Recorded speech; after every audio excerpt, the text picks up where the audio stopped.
Aparte hay otro aspecto que a mí me sorprende porque no se ha mencionado, no se ha destacado, y es raro que no se destaque, que es los recursos que la sociedad ha volcado en la educación a lo largo de toda esta década. ¿Por qué? Porque los recursos que se vuelcan marcan una proporción importante, un porcentaje importante de la variación en el resultado de las pruebas.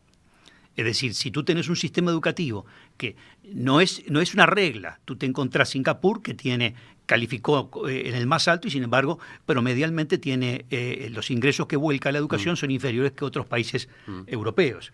Entonces, por lo tanto, no es una regla, pero efectivamente funciona. También depende, y es lo central, del uso que tú haces de esos mayores recursos. En nuestro país tenemos un creciente aumento de recursos a lo largo de esta década. Por lo tanto, si tú vas a comparar el 2015, legítimamente tú podés tener la expectativa de encontrar una variación en las puntuaciones por el simple hecho de que has volcado un esfuerzo mucho mayor.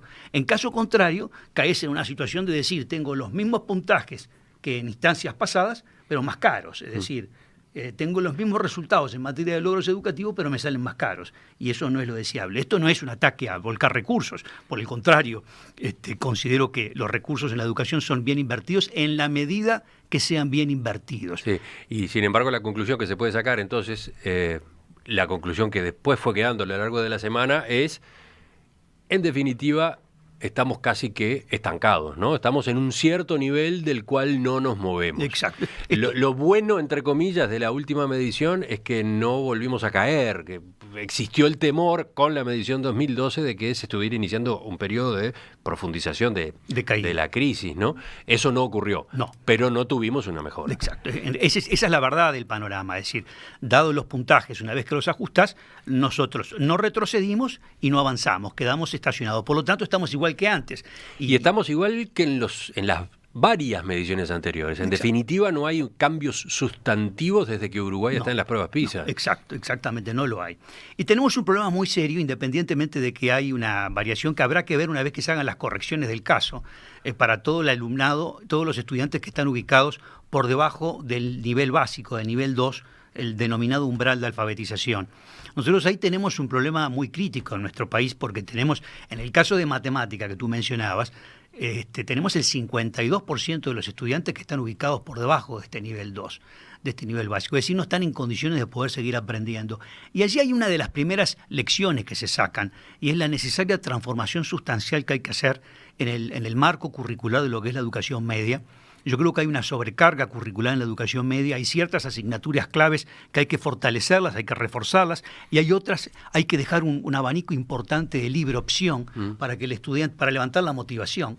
En la conversación que teníamos fuera de micrófonos en estos días contigo, tú señalabas otro aspecto, que las pruebas PISA dejan en evidencia, por ejemplo, la dificultad del sistema educativo uruguayo para identificar a los alumnos que presentan problemas de aprendizaje. ¿Cómo es esto? Claro. Es decir, tenemos una tendencia, varios tienen una tendencia, a mi juicio, yo repito en columnas de prensa y en distintas oportunidades que lo considero un error, a poner un sobreénfasis en que el problema de Uruguay está en la educación media.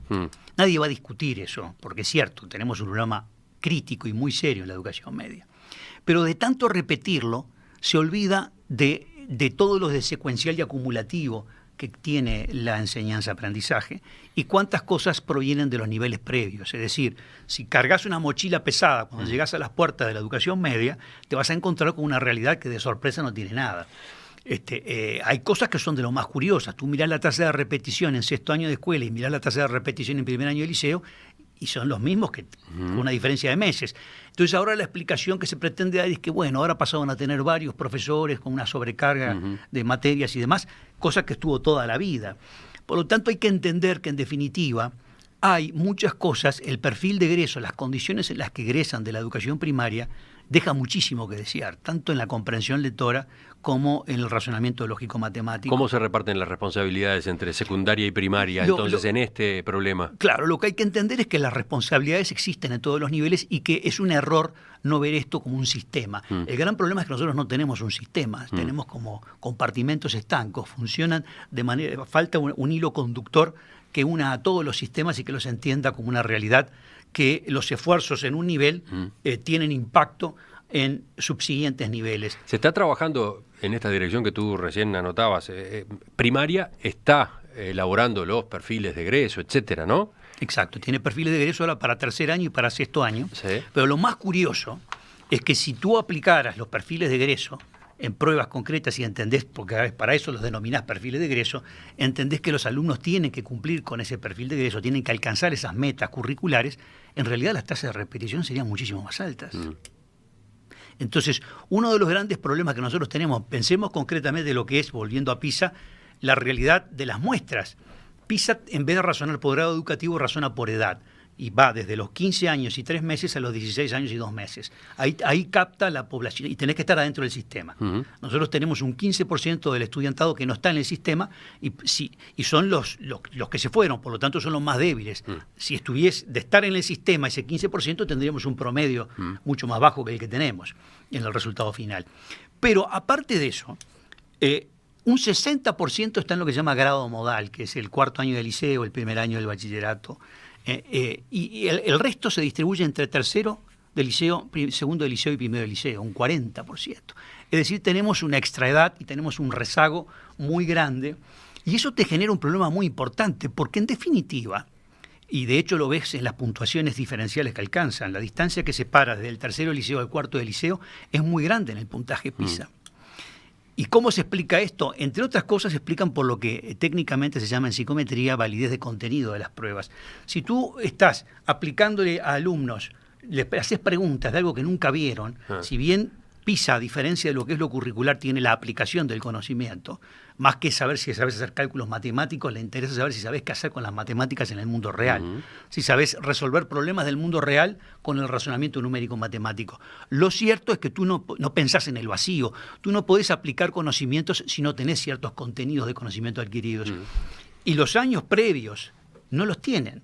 Entonces tú es como que los enfrentás a un desafío cuando están confrontados con las pruebas PISA, para los cuales no tienen las herramientas necesarias como para poder colocarse en esa instancia. Pensemos en chicos de primer año y segundo año de liceo, no tienen las posibilidades de responder. Entonces ese es un problema muy serio, y el razonamiento que existe frente a eso es entender, bueno, tenemos un problema muy crítico allí, es una de las grandes metas para la educación media y para la educación primaria, porque también tenemos extraedad en la educación primaria, es decir, chiquitos que por su edad tendrían que estar en la educación media están en primaria. Y estas cosas hay que corregirlas. Apareció un gran ataque ahora a lo que es la repetición, incluso con la meta de eliminar la repetición. Yo personalmente considero que la repetición es indeseable, que no es una buena cosa porque produce una cantidad de daños en la autoestima de los chicos, también de los alumnos, pero no se puede eliminar por decreto, se tiene que eliminar por hacerla innecesaria, se tiene que eliminar instalando en la educación primaria y en la educación media, pero en la educación primaria en este caso, aquellas cosas necesarias como para que los que se están mostrando con un cierto rezago encuentren los medios para poder superar. Hay que instalar sensores. Hay que instalar sensores. Hay que detectar a tiempo. Hay que detectar, y hay que trabajar. Muy bien. Y hay que trabajar sobre ese chico que tiene esa dificultad. Exactamente. De hecho, nosotros no sabemos ni siquiera, por ejemplo, cuando llegan a la escuela, ya el sexto año, cuando comienza el primer año de la escuela, no sabemos, chiquitos de 6 años de edad, no sabemos concretamente cuándo de estos tienen realmente las condiciones, porque no es solamente un problema de la edad para entrar, tenés que tener las condiciones de desarrollo cognitivo y hasta neurocognitivo, por lo tanto el tema va incluso a la atención a la primera infancia, y de ahí la complejidad enorme de todo esto. Si tú miras Finlandia, por ejemplo, Finlandia hace una máxima y considera que los resultados en las pruebas PISA y más allá de las pruebas PISA se explican por la educación primaria y más atrás de la educación primaria.